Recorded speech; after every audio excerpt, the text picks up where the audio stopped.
And what I'm going to do is I'm going to go to the options input screen, and I'm going to demonstrate creating a new boiler option in this example. So BEopt ships with a number of different boiler options, and perhaps none of these options are the option that I really want. So what I can do is I can right-click here, and I can choose Option Manager.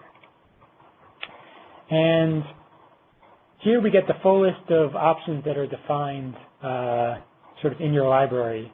And you can see which of these options are in your project as well. So if you wanted to remove an option from showing up in this project, you could uncheck one of these boxes.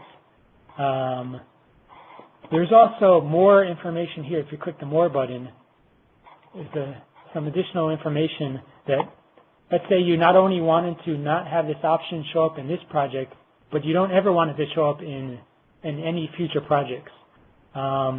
You could uncheck this box as well. Now you could also delete the option entirely if you wanted to, but maybe you want to keep it in your library and just not have it show up in any of your projects for the time being. So this column here would be where you can say whether options are going to show up for new projects. And so again, we're trying to allow some customization of the interface where you can define which options you want to show up in new projects. And lastly, you can specify whether, when you're in new construction or retrofit mode, sort of what the default selected option will be. That's where that's done. In BEopt version 2, there is no limit to how many options you can have. Some of you were aware that in BEopt version 1, we sort of had it hard-coded maximum number of options that you could potentially run up against. So there's no limit to how many options you can have in version 2. If you start getting lots of options in a category, there's this little search capability down here where, let's say you were interested in just looking at oil water heaters. You could type in oil and get a filtered list there. You could put a space in and say, well, how about just oil and condensing, and just get those options. So if you start getting lots of options in a category, it's a little bit of a shorthand for filtering the list. So let's go ahead and create a new boiler option. Let's say we actually want to create a 81% AFUE option. So there's two ways we could do that. One is we could just click the new button and create a new option, and there's no reason we can't do that. But often it's easier to copy an existing option as a starting point and an option that's similar to the option that you want, and then just make the small number of modifications to that option to get the new option. So that's what I'm actually going to do. I'm going to copy this 80% AFUE boiler. And so this is the new option editor screen. It's quite a bit different than what was in BEopt version 1.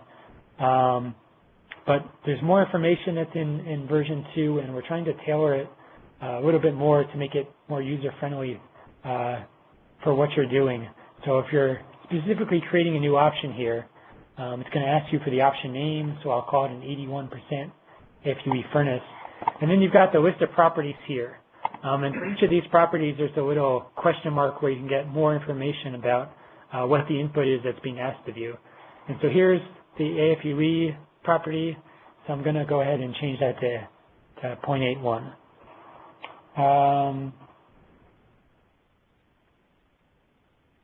If I want to, I can compare this option to any other option in the category.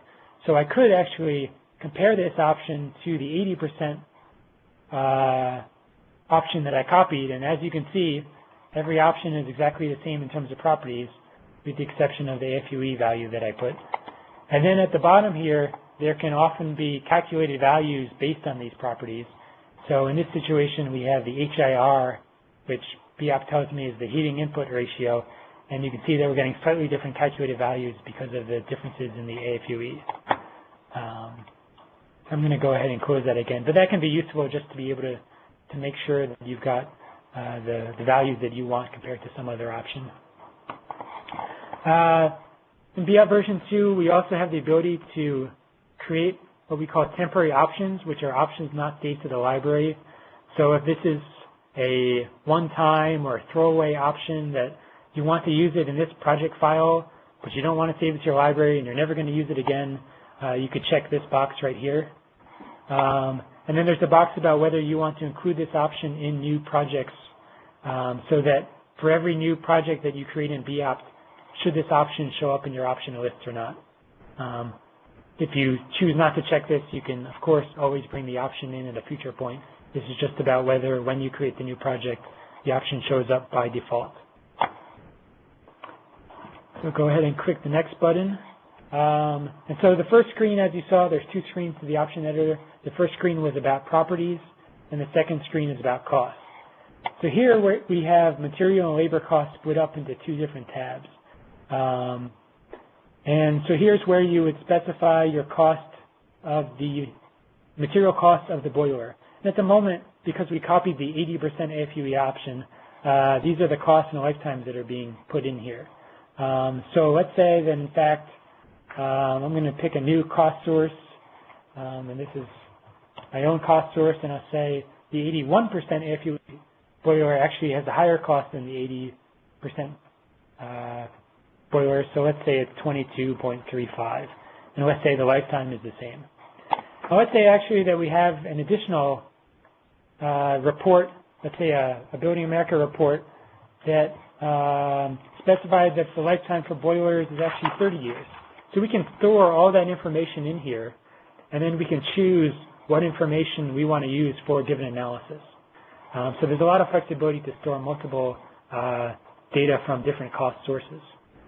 So this would be the material costs, and then there's a set of labor costs as well, which BEopt will always default labor costs for you, so you never have to, if you don't want to, you never have to come to the screen and enter data, because it'll always have labor costs for different scenarios populated by default. So what we have basically here is all the different scenarios in which this option is being used.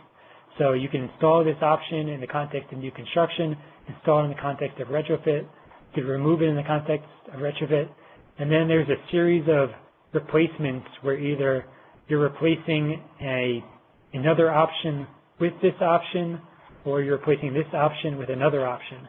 And so for any one of these specific scenarios, you could go in here and say, well, the cost to remove this boiler specifically, I want to change that from what BEopt is defaulting. So you have that flexibility available to you as well. So Scott, if I can interrupt for just a moment, we are at the official end time, but Scott has a bit more to present, so I think we will keep going. I do want to, at this point, and encourage people to please stay on if you can. I want to thank everybody for participating and encourage you to communicate with us if you have feedback, questions, or comments via the BEopt website, beopt.nrel.gov. It's a big help to us to get that kind of feedback, and we're happy to respond to your specific questions via that route. But again, if your time allows you to stay on, we'll have a bit more presentation, and then we will take general Q&A when Scott finishes presenting here. Thanks again for attending. So now that we've defined the properties of this new option and the costs, we've gone through the two screens of the option editor. We can go ahead and click Finish. And it's going to show up here at the bottom. And what we can actually do in new BEopt version 2 is we can actually move this option maybe to a more appropriate place. So I'm going to go ahead and move that option just between the 80% and the 82% AFUE options. So you can rearrange options as you want for organizational purposes. And I'm going to go ahead and now and close the option manager. And now what's going to happen here, which perhaps often does not happen, but I wanted to demonstrate this situation, is we're going to get a note that says the library changes you made resulted in missing cost selections. The cost selector will now open so you can make these selections. And what happens, click OK, what happens is that I added for this option two possible lifetime values. And so BEopt doesn't know which one to choose. So for this option, and it's highlighted in red, it's saying for the lifetime, you didn't have a value for this column, but you did put in a value of 30 for the BA report cost source and a value of 25 for the Scott cost source. Which of these do you want to use? If we had only entered 1, we would not have gotten this message. But I entered 2 on purpose so I can demonstrate this capability. So what I'm going to go ahead and do is I'm just going to select, let's say, the 25. And then I can save this. And I could close it. And then in the option input screen, you would see the option show up well, actually, let me go ahead and maybe just do that. So I close it. So here's the new 81% FUE option, and it shows up with a lifetime of 25 years. Now let's say that I had a different analysis where I wanted to use the 30-year lifetime. If I right-click here, I can go back to the cost selector. And what I can do is I have 2 possibilities. One is I could change from 25 to 30 years and say, I just want to use 30 years, and that's going to get saved to this, we're in sort of the default group. That's the default that gets used by the case. So there's only one cost group right now called default, and we're specifying what value we want to use for that default. So I could override the default and say, well, actually by default I want to use 30 years. Or what we could do is we could actually come to this menu and we can save a new cost group. And so I'm going to call this the BA report cost group. And what I'm going to do is I'm going to select now 30 years in this cost group. And I'm going to go ahead and save it. And so I can switch back and forth between these cost groups and see the difference here in the cost selector. But more importantly, what happens is now when I close the cost selector, up here in this drop-down box, I can choose, and actually I guess I had one called test at some point, but I can choose between the default cost group and this new BA report. And so when I choose the BA report, now it shows that it's using the 30-year lifetime. And so I could create a cost group where I have a whole number of different selections and for costs and lifetimes across different categories.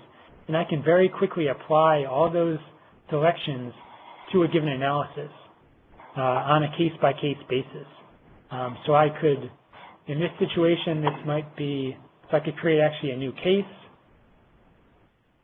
And in this case, I could use the default cost group. And let's go ahead and go back to the boiler category here. So here it's going to use the 25 years. And then my first case, I would run simulations using the BA report cost group with the 30-year lifetime. So BEopt tries to streamline the ability to save a whole bunch of costs and lifetimes to a cost group such that you can apply that to a given case and reuse that for a different analysis without having to sort of reselect this every time you're doing a new analysis. We're just trying to make it a little bit easier to reuse that information. So that's everything I wanted to show on the library management stuff. And then I'll just mention also on the project file side, one of the big improvements we made in BEopt version 2 is that when you send someone a project file, all the data associated with that project is now saved in that file, such that if they open that file, they will see exactly what you saw in your version. And if you had any user, let's say you had created like this 81% FUE option, if I save this into a project file and send it to someone else, they will see this option and they could then import that option into their library very easily. So we've tried to make it a lot easier to share project files with other people and share library data with other people as well.